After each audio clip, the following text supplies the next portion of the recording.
guys, it's Eric, owner of Farpoint Farms here in the mountains of North Carolina. And today I figured, it's been about 3, maybe 4 months since I finished the Yugo and got it on the road. So I thought I'd do a kind of an update video on it. And also to cover, because I've gotten a question from Austin's Garage, a fellow Yugo owner, but I'm sure there's others out there that are interested in fixing up these old cars. I got some questions on how to keep these things running right, what's the flaws, how to make them work better than stock. And trial and error I've had to go through. Now originally when I rebuilt this car, I went back with fully stock. Every component, every emissions control was hooked up the way it used to be. And I ran into some problems. So I've gone ahead and bypassed some of that stuff. And the fact that I've been a mechanic for more than 20 years has really helped me to learn what you can and can't do with these cars. So I'll cover that here in a second. But in general, the Yugo's doing okay. It is kind of living up to its namesake. They're not the most reliable cars ever built. Now, some of that I attribute with age. This car is a 1988, so we're talking about a 30-year-old car. Find me a 30-year-old car on the road today of any make or model that is perfectly reliable, and I'll buy it from you. But the Yugo, I went through everything when I rebuilt this car and looked at things that looked like they were worn or had issues, and I went ahead and replaced them. But there have been a few issues that have cropped up, and I'll cover those right now. About a month after I started driving it, I started noticing on fill-ups, and for probably the first 100 miles thereafter, I was getting gas fumes inside the car. And that turned out to be this hose that goes between the filler here and the gas tank below. It's a rubber hose that connects the two. It was just cracked and dry cracked. I was able to order one from overseas, quite inexpensively actually, but it did take a month to get. And once it was here, put that on and we were good to go. So that was one of the problems I've run across with it.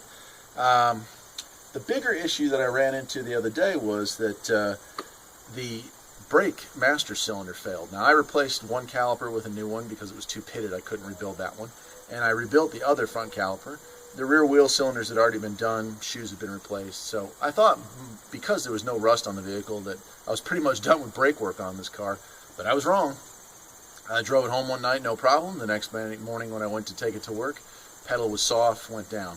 And what was happening was the rear part of the master cylinder, the rear reservoir, it's a split system, was leaking out through the back seal of the master cylinder. So again, a quick search, and this time quite interesting and lucky for me, master cylinder was available on Amazon for like $14. So got that sent to me and just finished bleeding that out and back on the road. So since then, I've had one other issue, and that is that the carburetor, which I did take apart and clean when I got it, I had it off the car, but I didn't rebuild completely.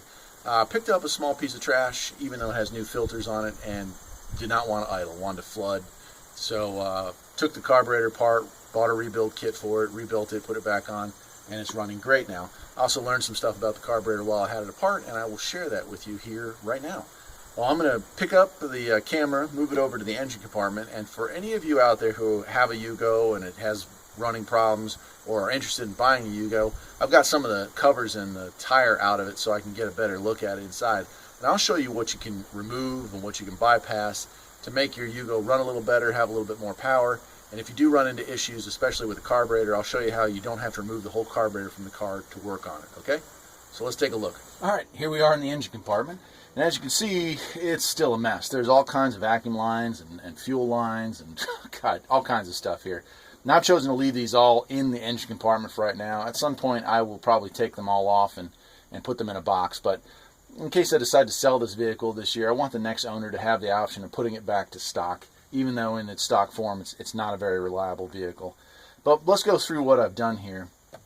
And the first thing I came across with this was that the air pump on this car, although it was pumping, it was actually working against itself. The diverter valve had gotten carbon built up in it, and it was causing this thing to suck air when it shouldn't be and force exhaust fumes in when it shouldn't be. So I went ahead and disabled that.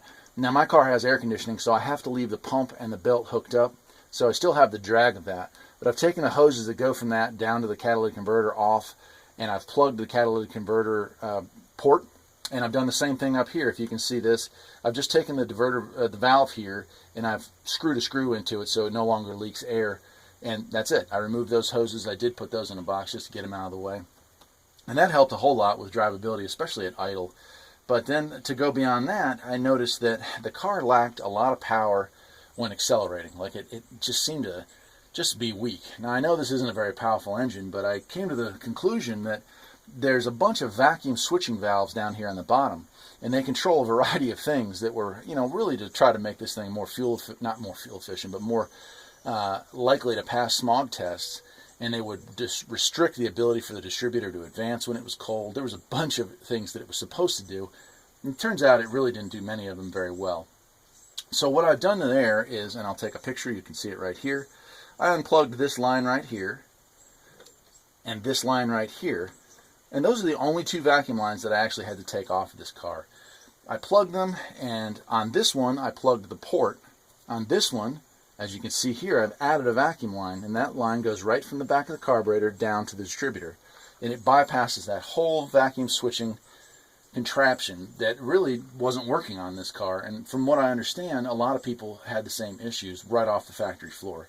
Those vacuum valves would get clogged, or they just wouldn't operate properly, and you never had the power or the drivability you were supposed to have. They would stumble and not run well. So as you can see, that is the only real modification to the emission system that I've made. And by doing so, I've just taken the cold start part out of it, and I've still got my vacuum advance on my distributor. It just now runs directly from the carburetor to the vacuum, so that to the distributor. So that's what's working there. Now, other parts to remember on these: you don't want to go pulling off every line. These lines here that go to this, which is called an altitude compensator, those are quite important. You want to make sure that those stay hooked up. So you've got two here. You've got another one that goes down and right to there. It goes down into the actual manifold port. And then there's another one right, where did you go? Right there, this one here. So those ports are very important. You don't want to plug those off. The altitude compensator is a necessary component. Most of these late 80s carburetors had this kind of equipment built in all in one, but in this car, for whatever reason, they decided to separate that out into a different unit. So just make sure to keep that plugged in. You also want to make sure that your idle control circuit here and your electric choke is plugged in. You want to make sure both those remain plugged in. But if you do that, you will have a whole lot more power in your car, because I'm telling you, chances are the vacuum advance on your distributor is not doing any vacuum advancing because that cold start switch has gone bad. So that's something I did do. Now, I did leave the evap canister hooked up. That's these hoses here that go here. That's good, so we're burning, we're not just venting gas fumes into the environment. So that doesn't seem to have any effect on positive or negative driving aspect of this car, so I left that hooked up. Lastly, if your car starts running poorly, the first few times I took the whole carburetor off the car, had to replace the base gasket, and then I had to clean the entire carburetor from on the bench. What I've come to find out, though, is you don't have to do that. You can see this piece right here where your air box bolts down to. There's a pin right here. You can go ahead and get a pair of needle nose pliers and pull that pin out. This will come off, and it will expose these jets right here. There's actually a bunch of jets down in there that can be taken off with a flat blade screwdriver. You take those jets out with a can of carb cleaner and fix them, and 99% of the time, you got your idling problem or whatever problem you were having, stumbling, is cured and you're back on the road. Now, I've replaced the fuel filter on this car twice already, but I'm still having problems with them occasionally clogging up. So that might be an issue with rust in my gas tank, or I don't know what. But it's nice to know that when it starts running poorly from here on out, I have just a few tools in my car that I can take this thing apart, clean that, put it back together again, and I'm back on the road.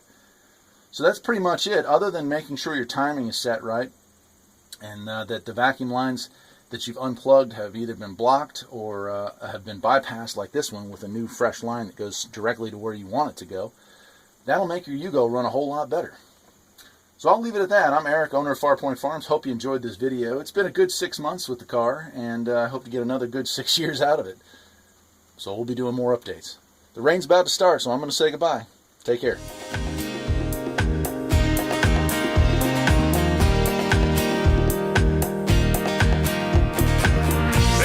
Something that needs a little fixing on Farpoint Farms. Freedom is mighty sweet.